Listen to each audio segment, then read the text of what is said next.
Assalamualaikum warahmatullahi wabarakatuh. Jadi, Abah Ki Mas Tuki ini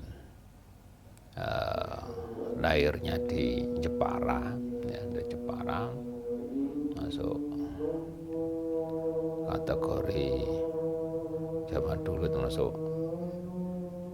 orang yang ya keluarganya itu Islam yang taat dan anti dengan sekolah umum sebenarnya, anti sekolah umum, karena di Jepara itu umumnya ya masyarakat itu nyekolahkan putra-putranya itu di madrasah itu ya.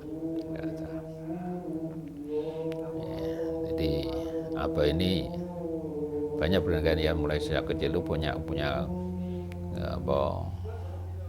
potensi yang banyak sekali ya. Ada yang pernah jadi juara berenang, nyilam gitu ya, karena daerah-daerah orang pantai pantai dengan rumah beliau itu juga dekat sungai di situ ya. Jadi ada sertifikat, saya pernah lihat sertifikatnya, beliau ini juara menyelam ya. Jadi, ada barang ditaruh di bawah terus ngambil dari cepat-cepatan ngambil itu ya. Jadi dalam satu sisi beliau ini pingin sebenarnya punya keahlian-keahlian yang di luar dari umumnya masyarakat yang ada di situ. Ya, beliau ini seorang juragan mebel ya, karena punya usaha mebel Jepara itu ya. Jadi ibu beliau juga gitu keras ya, karena memang orang-orang tua beliau ini termasuk ya pejuang-pejuang yang tidak mau tahu dan tidak mau diketahui orang, karena ini yang diketahui orang ya, termasuk keturunan mbah-mbahnya beliau, termasuk salah satunya itu ada makom di Tahyu, itu makom namanya Mbah Abdullah Asik ya, Abdullah Asik Tahyu itu ya, itu termasuk kakek dari ibu ya, dari ibu itu ya. Itu yang terkenal dengan Mbah Jogoboyo itu kadian itu dulu itu seorang istilahnya senopati ya, dengan senopati yang ditugaskan untuk mengalahkan orang yang ada di daerah Tayu yang orang ya yang digdaya di situ dari Tayu itu yang di sana itu. Jadi beliau punya kemampuan itu karena ya tidak lepas dari mbah-mbah beliau yang seperti itu, ahli tirakat semuanya itu, ahli tirakat semuanya. Sehingga beliau itu sekolahnya itu ya SR dulu kan masih SR ya, SR sekolah rakyat gitu. Nah, kemudian beliau ingin sekali keluar dari Jepara, kemudian dia belajar di pondok pesantren Krapia asuhan Mbah Ali Maksum ya, Mbah Maksum ya, Ali Maksum. Pada waktu beliau ini belajar di Mbah Ali Maksum itu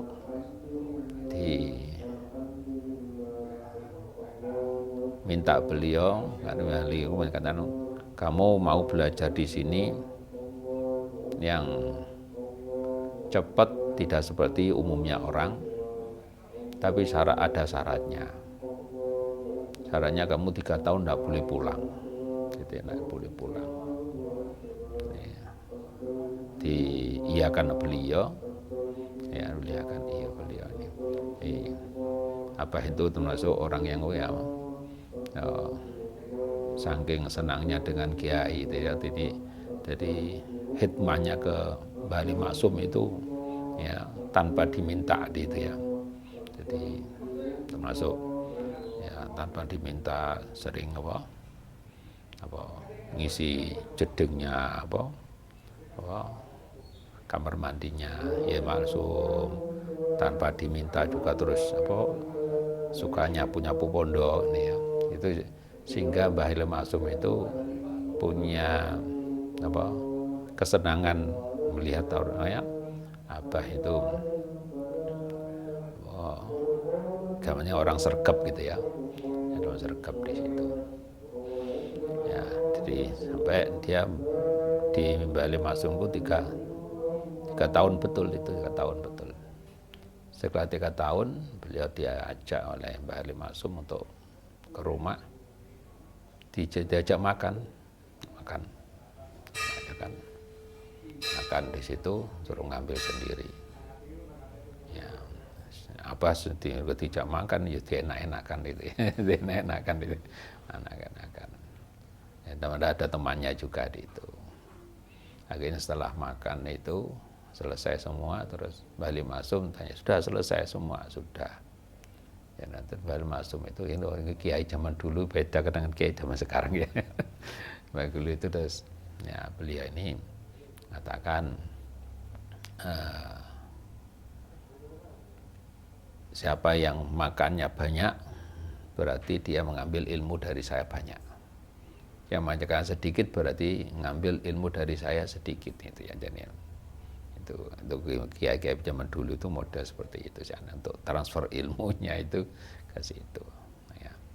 Nah, karena ini orang sergap ini ya, jadi keinginan beliau untuk sekolah umum itu ya diperbolehkan oleh Mbah Halim Maksum itu. Di samping dia diminta untuk sorogan itu ya, ngajinya langsung sorogan kepada Mbah Halim Maksum itu. Sampai beliau ini lulus SGHA dulu ya. SGHA itu Sekolah Guru Agama.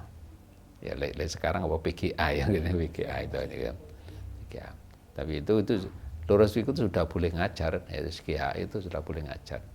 Ngajar. Terus beliau ini juga setelah lulus SGHA itu di Jogja itu termasuk yang mendirikan sekolah mualimin di Jogja itu ya, di Jogja itu ya perintis pendirian itu sampai dengan karena kelihan beliau di dalam organisasi dan macam-macam itu, sampai ya yang asalnya sekolah itu baru dan hanya muridnya 5 itu sampai bisa ya banyak peminat ya, sampai peminat itu ya, peminat dengan sistemnya itu gitu 5, tapi 5 orang itu diajar dengan sungguh-sungguh betul gitu ya. Nah, setiap begitu lulus semua terus mau meneruskan, ada 5 orang ya, 5 orang diterima semua gitu ya. Akhirnya itu disebarkan bahwa mualimin ini ya siswanya 100% diterima. Ya 5 orang ini ya, diterima orang. Nah, itu yang menjadi terus orang tertarik sampai banyak sekali itu dia. Ya. Kemudian juga ini karena punya keahlian juga dalam sesi